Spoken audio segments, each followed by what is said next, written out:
మార్గశిర మాసంలో వచ్చే గురువారం నాడు చేసే ఈ పూజను మార్గశిర లక్ష్మీవార వ్రతము అంటారు. సంవత్సరానికి ఒకసారి వచ్చే మార్గశిర మాసంలో గురువారం నాడు ఈ వ్రతం ఆచరించటం సర్వశ్రేష్టము.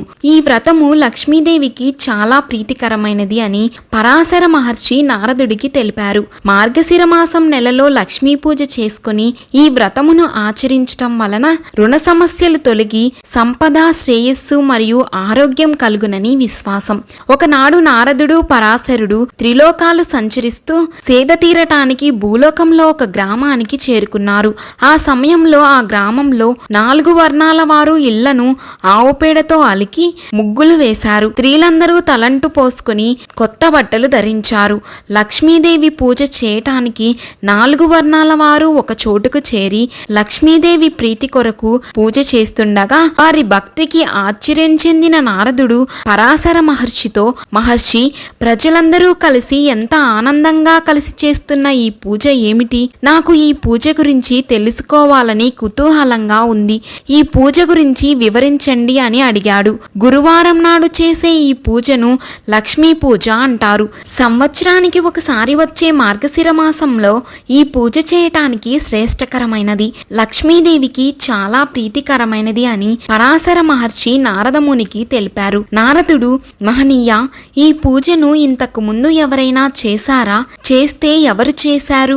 వారికి ఏ ఫలితం కలిగిందో తెలియచేయండి అనగా పరాశరుడు కథ చెప్పటం మొదలుపెట్టాడు. ఒకనాడు ఒక లక్ష్మీవారం విష్ణువు పాదాలను సేవిస్తూ మహాలక్ష్మీదేవి స్వామితో, స్వామి, ఈ రోజు మార్గశిర లక్ష్మీవారం, ప్రజలు నా వ్రతం చేసే రోజు. మీరు అనుమతిస్తే నేను భూలోకానికి వెళ్ళి నా వ్రతం చేసిన వారిని అనుగ్రహిస్తాను అని పలికింది. విష్ణుమూర్తి సరే అనగా సర్వాలంకృత భూషితమైన మహాలక్ష్మీదేవి భూలోకానికి పయనమైంది. ఒక ముసలి బ్రాహ్మణ స్త్రీ రూపంలో విష్ణుమూర్తి ఒక ఇంట్లోకి ప్రవేశించారు. ఆ గ్రామంలో సంచరిస్తున్న మహాలక్ష్మీదేవి ఆ ఇంటి ముందుకు వచ్చి, అవ్వా, ఈ రోజు మార్గశిర లక్ష్మీవారం, లక్ష్మీ పూజ, ఇల్లు గోమేముతో అలికి ముగ్గు పెట్టలేదు ఏమిటి అని అడిగింది. అప్పుడు ఆమె, అమ్మ, ఆ వ్రతం ఏమిటి? ఎలా చేయాలి? నువ్వు చెబితే నేను కూడా చేస్తాను అనగా మహాలక్ష్మీదేవి మందహాసంతో ఇలా పలికింది.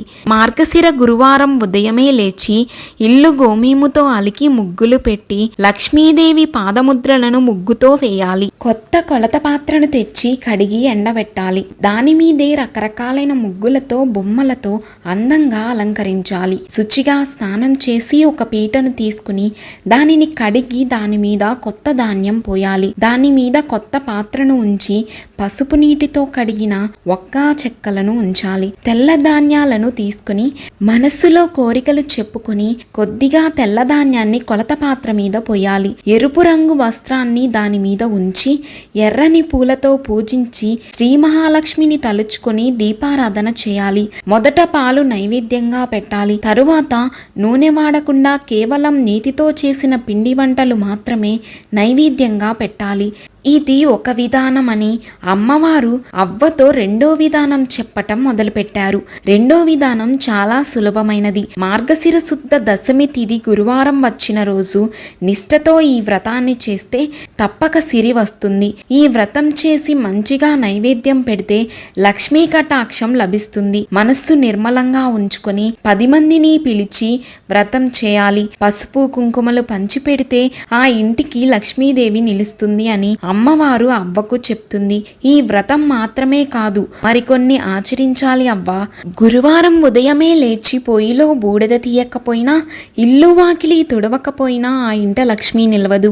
ఏ గురువారం శుచిగా మడి వస్త్రం ధరించి పూజ చేస్తుందో ఆ ఇంట లక్ష్మీదేవి స్థిరంగా ఉంటుంది. ఏ స్త్రీ గురువారం నాడు పిల్లలను తిడుతుందో, కొడుతుందో, ఇల్లు వాకిలి చిమ్మదో, అంట్లు కడగదో ఆ ఇంట ఒక్క క్షణం కూడా లక్ష్మీదేవి నిలవదు. ఏ స్త్రీ సాయంత్రం వేళ గడపకు 2 వైపులా దీపాలను ఉంచదో ఆ ఇంట లక్ష్మీదేవి నిలవదు. అంతేకాదు, ఆ ఇంట ధనానికి, సంతానానికి కూడా హాని కలుగుతుంది. అలాగే గురువారం నాడు ఉడకని పదార్థాలను, నిషిద్ధ పదార్థాలను తినే ఇంట, ఈ అశుభ్ర ప్రదేశాలలో తిరగటం, అత్తమామలను దూషించటం, సేవించకపోవటం ఉండే స్త్రీ ఇంట లక్ష్మీదేవి పాదం కూడా నిలపదు. భోజనం తరువాత కాళ్ళు, చేతులు, ముఖం కడుక్కోవాలి. అలా కడగని ఇంట కూడా లక్ష్మీదేవి కనిపి కనిపించదు. ఇతరులతో మాట్లాడుతూ ప్రతి మాటకు ఏ కారణం లేకపోయినా ఏ స్త్రీ అయితే అసందర్భంగా గట్టిగా నవ్వుతుందో అక్కడ లక్ష్మీదేవి నివసించదు. ఏ స్త్రీ అందరి చేత అభిమానింపబడుతుందో గౌరవింపబడుతుందో అక్కడ లక్ష్మీదేవి నివసిస్తుంది. ఏ స్త్రీ గురువారం నాడు దాన ధర్మాలు పూజలు చేయదో భర్తతో గొడవ పడుతుందో ఆ స్త్రీ ఇంట లక్ష్మీదేవి నిలవదు. గురువారం, అమావాస్య, సంక్రాంతి తిథులలో నిషిద్ధ పదార్థాలను తినే స్త్రీ యమపురికి చేరును.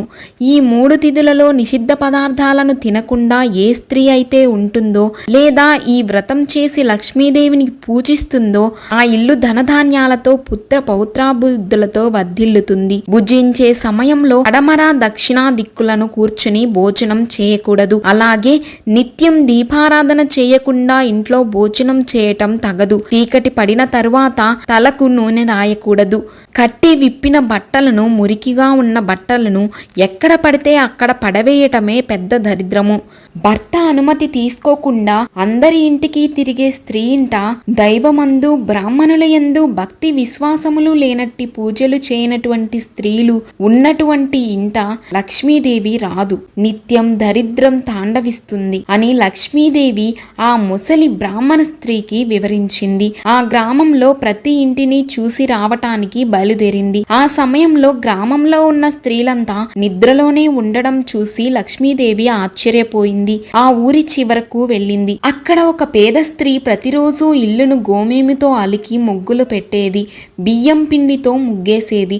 లక్ష్మీదేవి పాదముద్రలను వేసి లక్ష్మీదేవిని ఆవాహనం చేసుకుని విగ్రహం వద్ద నిత్యం దీపం పెట్టి ధూప దీప నైవేద్యాలను పెట్టి పద్మాసనంలో కూర్చుని నిత్యం లక్ష్మీదేవినే ఆరాధించేది.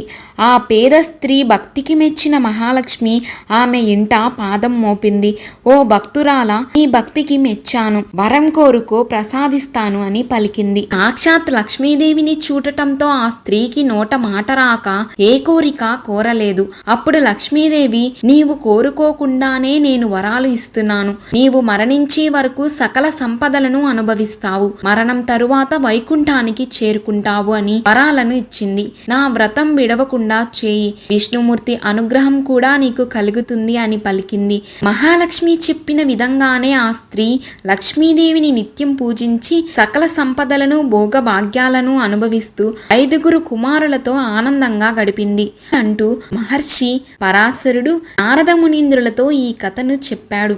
మార్గశిర లక్ష్మీ పూజ విశిష్టతను తెలిపే మరొక అద్భుతమైన కథను విందాం. పూర్వం కాళింగ దేశంలో ఒక బ్రాహ్మణుడు ఉండేవాడు. అతనికి సుశీల అనే కూతురు కలదు. ఆమె చిన్నతనంలోనే కన్న తల్లి కాలము చేసిన తరువాత తండ్రి వేరొక వివాహం చేసుకొనెను. వచ్చిన సవతి తల్లి సుశీలతో ఇంటి పనులు మొత్తం చేయించుచు తాను మాత్రం విశ్రాంతి తీసుకొనుచూ ఉండేది. కాలక్రమంలో సుశీల సవతి తల్లికి ఒక పిల్లవాడు జన్మించాడు. ప్రతిరోజు ఆ పిల్లవాడిని కూడా ఆడించమని సుశీలను పురమాయించి బదులుగా ఒక చిన్న బెల్లం ముక్క తినమని ఇస్తూ ఉండేది సుశీల సవతి తల్లి. ఇంటి పనులు మొత్తం చేస్తూ చంటి బిడ్డతో కష్టపడుతున్న సుశీల స్థితికి ఇరుగు పొరుగు వారు ఆమెను శ్రీ మహాలక్ష్మీదేవిని ఆరాధింపమని మార్గశిర లక్ష్మీ పూజ చేయమని చెప్పారు. ఆ మాట విన్న సుశీల మట్టితో శ్రీ మహాలక్ష్మి యొక్క బొమ్మను చేసి తన కన్న తల్లి వలె భావించి జిల్లేడు పూలతోనూ ఆకులతోనూ పూజించడం మొదలుపెట్టింది. తన సవతి తల్లి ఇచ్చిన బెల్లం ముక్కను అమ్మవారికి నివేదన చేయుచుండెను. కొంతకాలమున సుశీలకు యుక్త వయసు వచ్చింది. తన తల్లిదండ్రులు ఆమె తగిన యువకుడిని ఇచ్చి వివాహం చేశారు. ఆమె తన అత్తగారింటికి వెళుతూ తనతో పాటు నిత్యము పూజ చేసే మహాలక్ష్మీదేవి యొక్క బొమ్మను కూడా తీసుకుని వెళ్ళింది.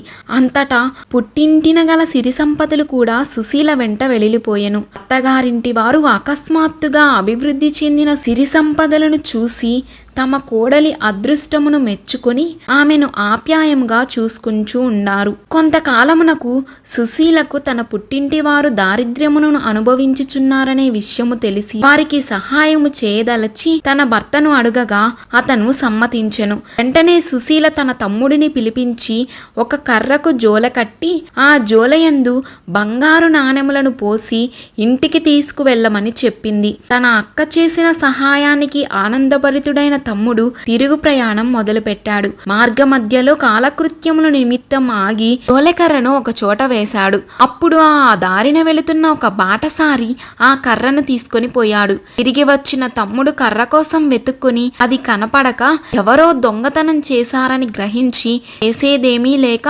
బాధతో తన ఇంటికి వెళ్లిపోయాడు. తరువాత కొంతకాలమునకు ఆ తమ్ముడు సుశీలను కలువగా సంభాషణ మధ్యలో తాను బంగారు నాణెములను జోలను పోగొట్టుకున్నానన్న విషయము చెప్పి దుఃఖించెను. సుశీల దిగులు చెందవద్దని మరలా సహాయం చేయదలిచి ఒక చెప్పుల జోడు తెప్పించి వాటి నిండా వరహాలు పోసి కుట్టించి పైన ఒక గుడ్డను కప్పి తన తండ్రికి ఇవ్వమని చెప్పెను. అంతటా ఆ కుర్రవాడు తిరిగి ప్రయాణమున దాహం వేసి చెప్పులను గట్టుపై పెట్టి నదిలో దిగి నీరు తాగుతుండగా అప్పుడు దారిన వెళుతున్న ఒక కుక్క వరహాలు గల ఆ చెప్పులను నోట కరుచుకొని పారిపోయెను.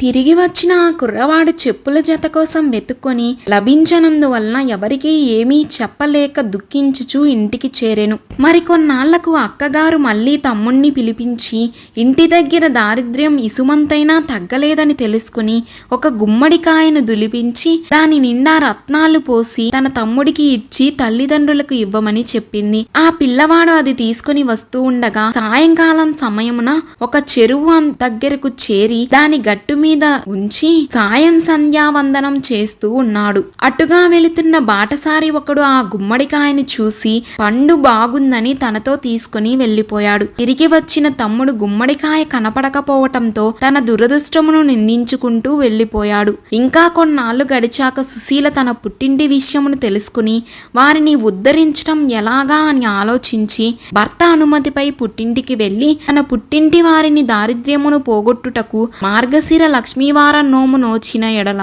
ఐశ్వర్యం వచ్చునని తలచి ఒకనాడు తన సవతి తల్లితో, అమ్మా, ఈరోజు లక్ష్మీవారం కావున లక్ష్మీదేవి వ్రతం నోచుకుందాము, నువ్వు ఏమీ తినకుండా ఉండు అని చెప్పింది.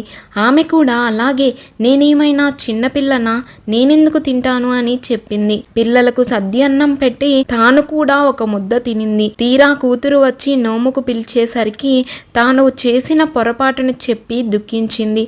అందుకు కూతురు కూడా చింతించి, పోనీలే, వచ్చే వారం చేద్దు గాని ఆ వారమైనా జాగ్రత్తగా ఉండు అని చెప్పి మొదటి వారం కూతురు మాత్రమే వ్రతం చేసుకుంది. ఈ రెండవ లక్ష్మీవారం నాడు కూడా పిల్లలకు తలకు నూనె రాస్తూ ఆ తల్లి గిన్నె చివరిలో మిగిలిన నూనెను తలకు రాసుకుంది. కూతురు వచ్చి నోముకు పిలిచేసరికి తన తప్పు గుర్తుకు వచ్చి ఆ విషయాన్ని చెప్పింది. సరేలే, మూడో వారం నోచుకుందువు గాని అప్పుడైనా నిష్ఠగా ఉండు అని చెప్పింది కూతురు.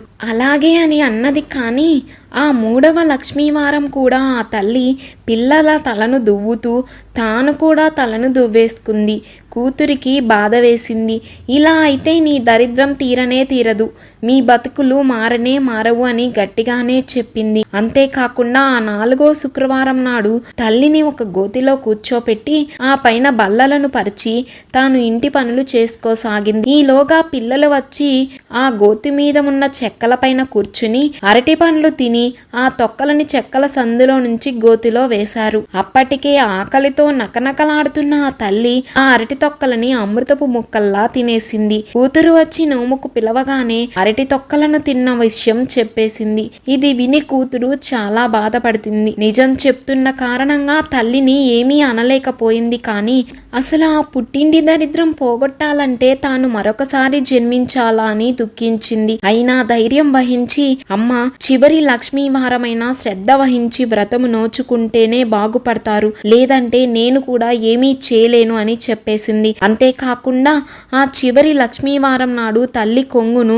తన కొంగుకు ముడి వేసుకుని ఏ అపచారం జరగకుండా చూసుకుని స్నానం చేయించి వ్రతం చేయించింది. కూతురు పూర్ణపు కుడుములను నివేదించగానే మహాలక్ష్మీదేవి వాటిని స్వీకరించింది. కానీ తల్లి పెట్టినప్పుడు మాత్రం స్వీకరించలేదు. అది చూసిన కుమార్తె ఆమె తనకు ఎందుకు నిరాకరించావు తల్లి అని అడగగా లక్ష్మీదేవి ఓ అమ్మాయి, నీ చిన్నతనంలో నువ్వు నా బొమ్మతో ఆడుకుంటూ ఉండగా నీ సవతి తల్లి వచ్చి నిన్ను చీపురుతో కొట్టింది. ఆడపిల్లలు సిరికి ప్రతీకలు, అందుచేతనే ఈవిడ సమర్పించిన ఈ నైవేద్యమును నేను నిరాకరిస్తున్నాను అని చెప్పగా లక్ష్మీదేవికి ఆ కూతురు క్షమాపణలు చెప్పి తల్లి చేత కూడా క్షమాపణలు చెప్పించగా లక్ష్మీదేవి ప్రసన్నం చెంది నైవేద్యము స్వీకరించి వారి ఇరువురి ఇంట సిరి సంపదలు వృద్ధి చెందాలని వరము ఇచ్చింది. ఆ ప్రకారంగా తన సవతి తల్లి ఇంట సిరి సంపదలు క్రమంగా వృద్ధి చెందెను. అటు పిమ్మట ప్రతి సంవత్సరము వచ్చు మార్గశిర మాసం 5 లక్ష్మీవారాలలో నియమ నిష్టలతో ఆ స్త్రీలు మహాలక్ష్మీదేవి పూజ చేసి తమ శక్తి కొలది పరమాణము, పులిహార, బూరెలు, అప్పాలు మొదలగు వాటిని నివేదనము చేయిచు వారి ఇరువురి కుటుంబములతో సుఖ సంతోషాలతో ఆనందంగా ఉండిరి. ఈ కథను ఇంతటితో ముగిస్తున్నాను. మరొక ఆధ్యాత్మిక కథతో మళ్ళీ కలుద్దాం. వీడియోని లైక్ చేయడం మాత్రం మర్చిపోవద్దు. శ్రీమాత్రే నమః.